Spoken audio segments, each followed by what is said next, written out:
the rugged mountains of Austria, Peter Murphy and Eva Wainwright risked their lives to aid a priest in his flight for freedom on The Man Who Never Was, in color tonight on ABC.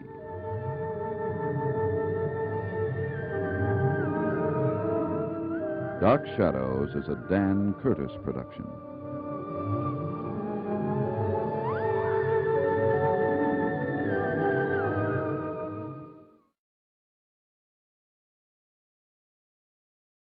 Number 74, VTR 92966, Air 10666. Take one.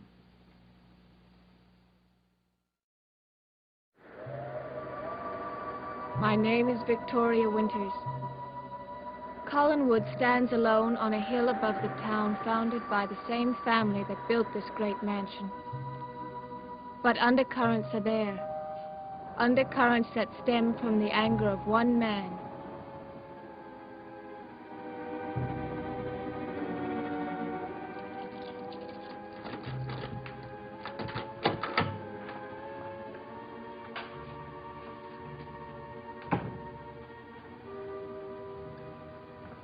Hello, Burke. David, what are you doing here? The devil are you doing here? I came to see you. Well, don't you knock on the door or call up on the house phone? How many more of you are in there? Just me. I called on the house phone, but you weren't in. So you decided to come up and wait, huh? Are you mad?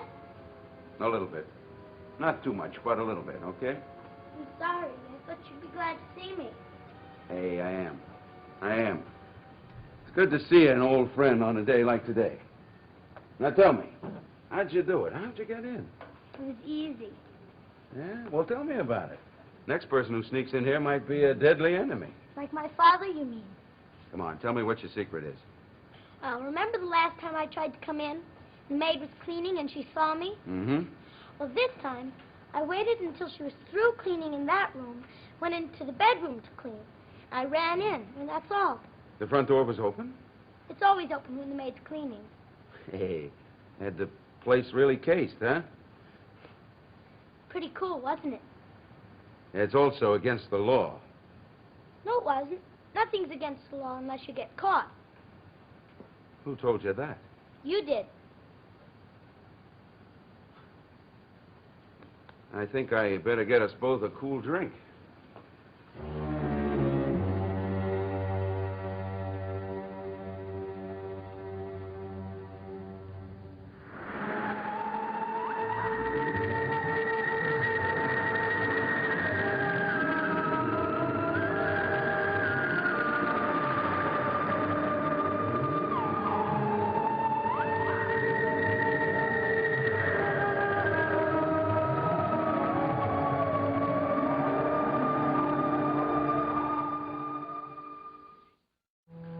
Coming up, Davy.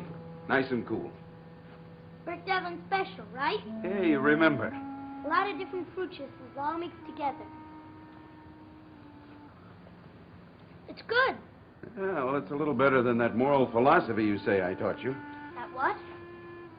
Davy, I can't imagine myself ever telling you that it was all right to do anything you wanted to as long as you could get away with it. That's what you said. Well, I was wrong. Burke, did you ever kill anybody? Huh? I want to know, did you ever kill anybody? Well, not that I remember. Why? I knew you didn't. That's what I told my Aunt Elizabeth. You lost me. That's what I came here for. To tell you that I knew you didn't kill Mr. Malloy. Who says I did? Well, Aunt Elizabeth doesn't come right out and say it. She doesn't even say he was murdered. But she's thinking it. Is that what you mean? Oh, she says that he fell off a cliff and drowned. But she's really thinking he was murdered. In her mind, you mean? Well, I know you didn't kill anybody anyway. How do you know that, Davy? You didn't. You're right. And faith like that deserves a refill, huh? You couldn't have done it. Because my father did. My father killed Mr. Malloy.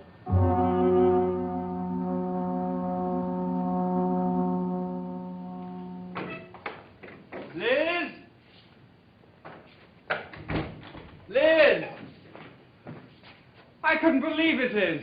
You'll have to excuse me, but right after you phoned, I had to rush right home. It is good news, isn't it? Good news! The coroner's decision is the most wonderful news I've heard in years. Accidental death due to drowning. I think I'll have it cast in bronze. Have you told anyone else about it? No, the sheriff just left a half an hour ago. Oh, I suppose it's all over Collinsport by now. Oh, I would like to see the faces of one or two people. You know, it was generally believed to be homicide, you know.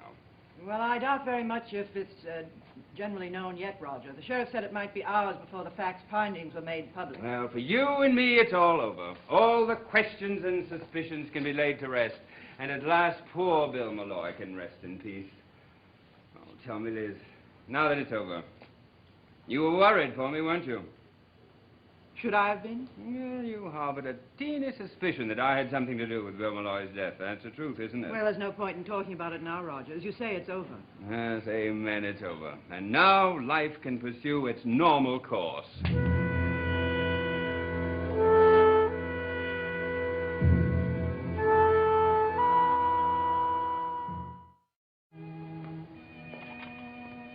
Would you join me in a drink, Liz? I don't think so, thank you. Oh, but this is a special occasion. Come on, Liz. Roger, a moment ago you asked me if I thought you were involved in Bill's death. Well, yes, it did cross my mind. Well, then you should be delighted to have been proved wrong. I'm delighted that neither of us have to face that problem any longer, yes. All right, then, let's toast to it. To the perception and judgment of the coroner. Long may he hold his office. You're not drinking, Liz. I'm beginning to wonder if I have as much to celebrate as you have. Well, I can imagine that's true. After all, the sheriff wasn't pressing down with you with all those questions. An innocent man needn't be afraid of questions. Oh, now, for heaven's sakes, Liz, this is a happy day. Don't spoil it with soul-searching. Come on, drink up, please. David, I forgot all about him. Oh, well, that should make you happy in itself. No, I'm serious, Roger. I'm worried about him. You seem determined to spoil my good mood. Well, we had an argument, and I sent him to his room. Then he ran out of the house just before the sheriff arrived. You know, that's exactly what I think I'll do. A good turn on the cliff. That's exactly what this day requires. I'll see you in a while. But what about David? He hasn't come back yet. I leave the problem of my wandering son to you, my dear sister. He was talking about Burke Devlin. I leave that problem also to you. Today, on this glorious day of days, neither David nor Burke exist for me.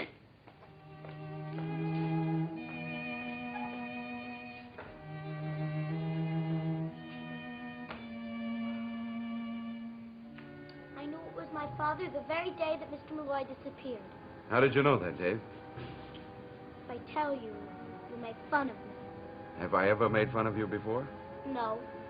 Well, then tell me. Why do you think your father killed Bill Malloy?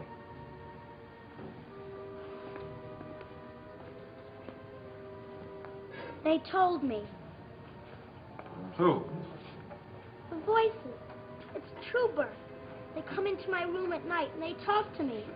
They told me my father did it. I see. I knew you wouldn't believe me. I even see it in the crystal ball. You're pretty lonely up in that big old house, aren't you, Davy? They talk to me all the time. I'm sure they do, Dave. And you believe me? I mean about my father. Well, let me put it this way, Davy. If I thought you were right, well, it'd be a terrible thing for me to say to you. 'Cause he's my father? Well, I don't care. Gee, Burke, I wish you could come up and live with me at Collinwood. We could have such fun together. Yeah, well, I don't think your Aunt Elizabeth would care for that very much, huh? Maybe after this Malloy thing is cleared up, she'll change her mind. I don't think so. Davy, look. Do you know what a coroner is? No. Well, he's a man who's going to make a big decision today. And when he does, your Aunt Elizabeth and your father, especially your father, well, they're not going to be very happy about it at all. He's the man that's going to say Mr. Malloy was murdered and somebody has to go to jail for it. That's the man. And that's exactly what he's going to say. Does that mean you can never come and live at Collinwood? Oh, now, I wouldn't say that. I might surprise you and your aunt one of these days.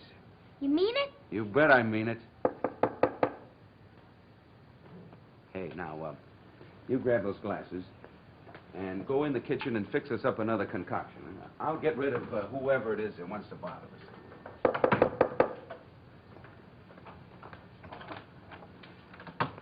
Well, speak of angels, and they appear. I want to talk to you, Burke. Well, I'm in the middle of a very important meeting, but come on in anyway.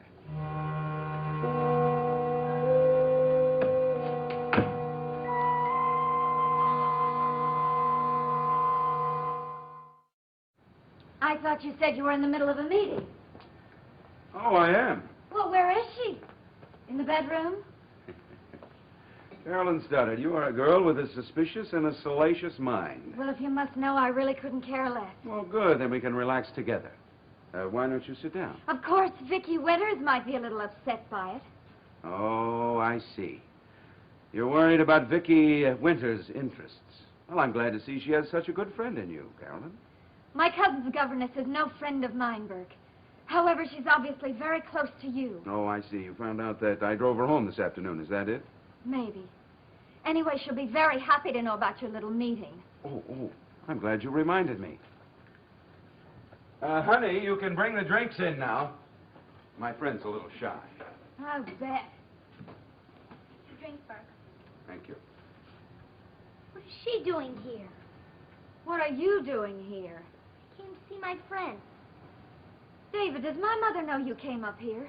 You know how she feels about Mr. Devlin. You know she wouldn't want you to visit him. Then what are you doing here? Very good, Davy. Your turn. Oh. Here, Carolyn. Here, why don't you drink this? It's very This good. is completely ridiculous, my standing here arguing with a 9-year-old boy. I agree. You're as bad as he is. You're enjoying it. Well, you must admit it is pretty funny, huh? Suppose. Hey, you win first prize for the smile contest. Now, what is it you want to talk to me about? David, would you like to go to the kitchen and fix Burke a drink? I want to stay right here and listen. Can't you do something? Oh, let's face it, he was here first. Besides, I think David would be interested in anything you have to say about Vicky Winters. Wouldn't you, Davy? Why do you want to talk to Burke about Miss Winters? Why must you be so nosy? She's jealous, that's what. I am not. And I didn't come here to talk about her. Oh? That's right. I came here to tell you about Mrs. Johnson. Who's she? I had a talk with Mother about her, and I think she's going to hire her. Who is Mrs. Johnson? She was Mr. Malloy's housekeeper, and Burke and I were talking about her coming to Collinwood to work. Now, do you have any more questions? Burke, do you think she should work there? Oh, no, it's all Carolyn's idea, huh? I know I won't like her. That's my sweet David. Okay, David, into the kitchen with you. Give me 3 minutes alone with your cousin, huh? Do I have to? No, but I'd appreciate it. Okay.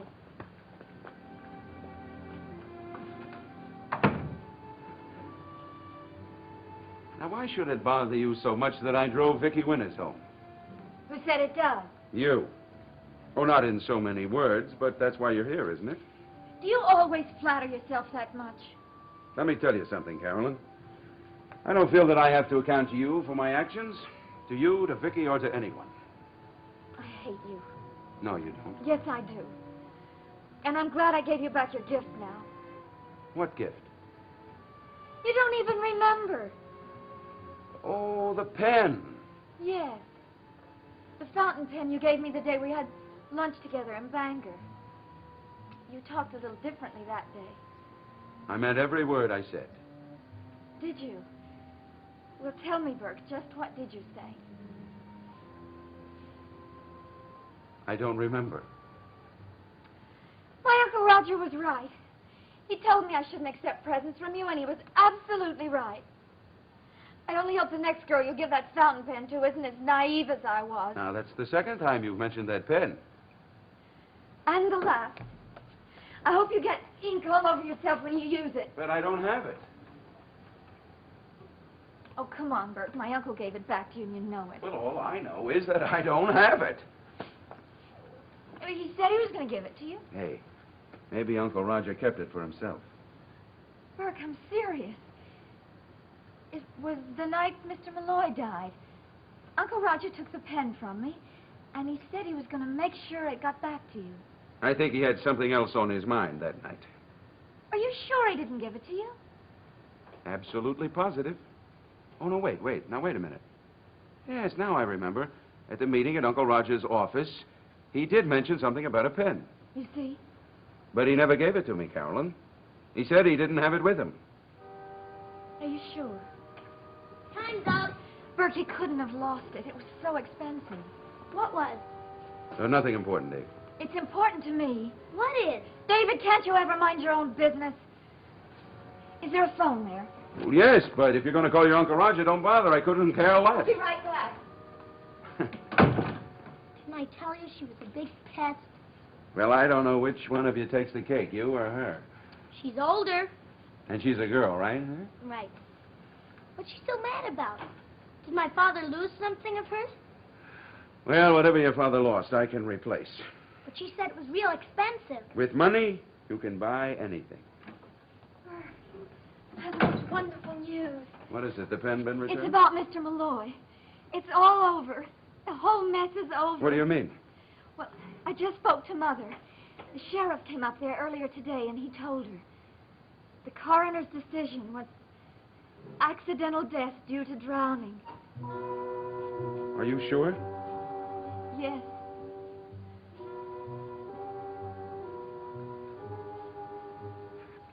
Get David out of here. Take him home. There won't be any more suspicions, Burke. Aren't you? I told you to get him out of here. Now do it. I think we better go, David.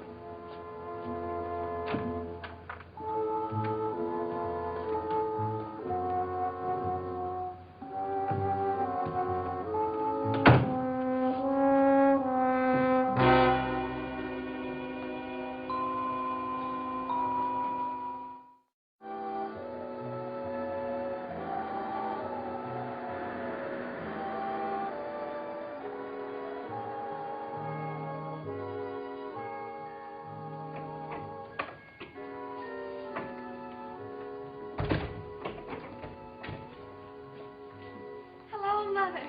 Is Uncle Roger around? No, he went out for a walk. Isn't it great news? I'm so relieved. We're all pleased. But I'm not pleased with your behavior this afternoon, young man. I just went to see a friend.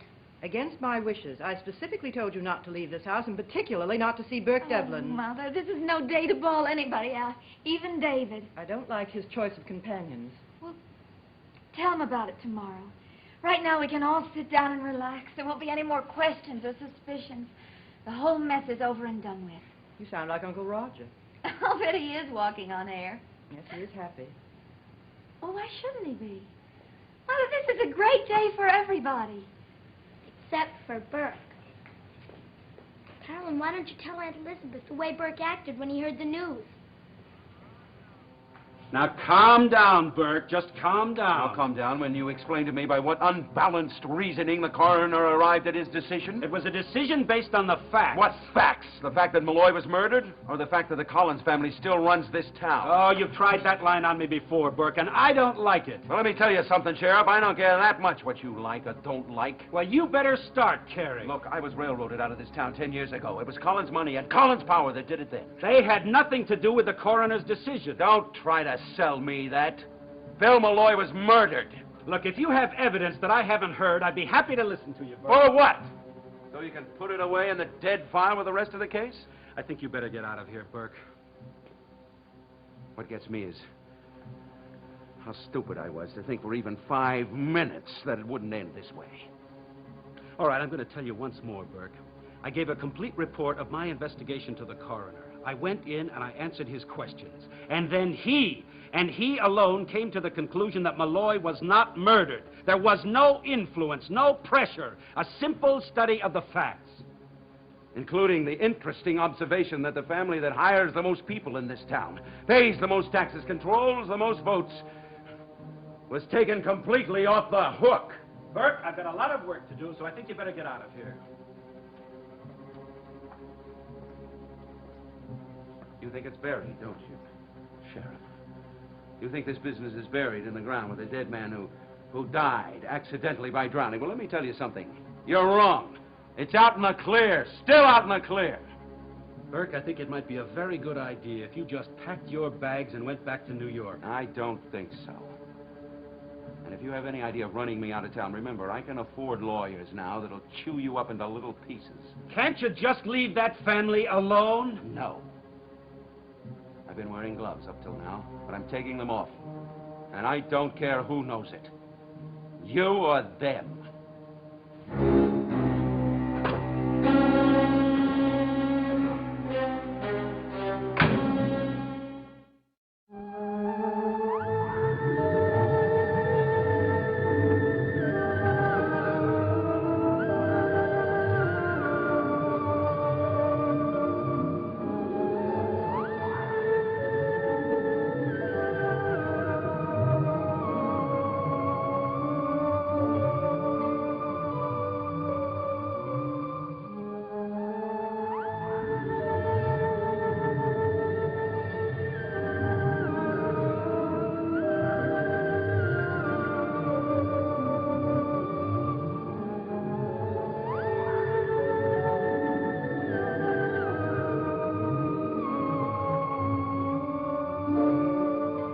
And Clara adds a unique touch to her